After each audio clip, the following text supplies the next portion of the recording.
বেরিয়ে গেছে। জয় বলেছে 1000 টাকা দেবো। এরপর নন্দ দাদাকে করে দিতে বল। কি করে দিতে হবে? এই বলছেন বিক্রি করব, আবার বলছেন সোফা শেষ ঠিক করো, কি করবেন?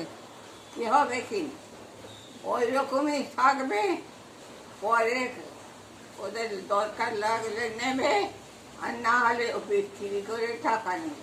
আচ্ছা, এই তো বলছেন এই বিক্রি। জন্য এখন যদি করে, হ্যাঁ, করলে আমরা ভোগ করবো, এই কথা। তা আমি বলেছি ওনার যখন সময় হবে করবে, আমি বলেছি যখন সময় হবে করবে। আমি কি করব বলুন তো? আমি কতবার বলবো তাকে? আমি বেঁচে আছি যেরকম, ততদিন তোমাকেও এইরকম ভোগ করতে হবে। তা আমার কি, আমার তো কোনো ব্যাপার ইন্টারেস্ট নেই। ভোগ না, কি বলছ? ওইরকম উঁচু উঁচু হোক গে যাক, থাক গে যাক, মরুক গে যাক। পারিনি। হ্যাঁ, হ্যাঁ। আপনি বসে, আপনার বসার কি দরকার? আপনি খাটে বসবেন, চেয়ারে বসবেন। এইগুলো বসতে পারি, কোনো সময় এখানে কাজের জন্য বসতে, ও বাবা বসতে পারছি পারি না। ওটাই খারাপ হয়ে গেছে, স্প্রিং গুলো উঁচু উঁচু হয়ে রয়েছে, তা খুব লাগে। আমরা বসি খুব সাবধানে, এদিক ওদিক করে বসি। তখন মনে করি এগুলো উঁচু বসতে পারি, হ্যাঁ। আর বসতে পারছি না। ওখানে বসা শোয়া যায় না।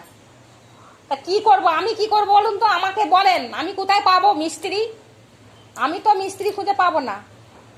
ওইগুলো, ওইটা না, হ্যাঁ, তুমি এসে নিজের মতন, আগে আগে যারা এসে তারা ধামসে ধামস এরকম আচ্ছা। একদম এইরকম ভালো ছিল। আমি দেখুন এখানে বসি না, আমি বসি এখানে? না। আমি বসি না। বসো না, আমি বসিও না, বসলে মামা। কোনো ক্ষতি নেই, বসার ধরন তো আছে।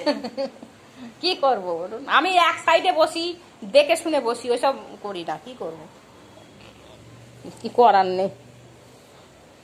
বসার জন্যই তো করা, তা কি আর করব?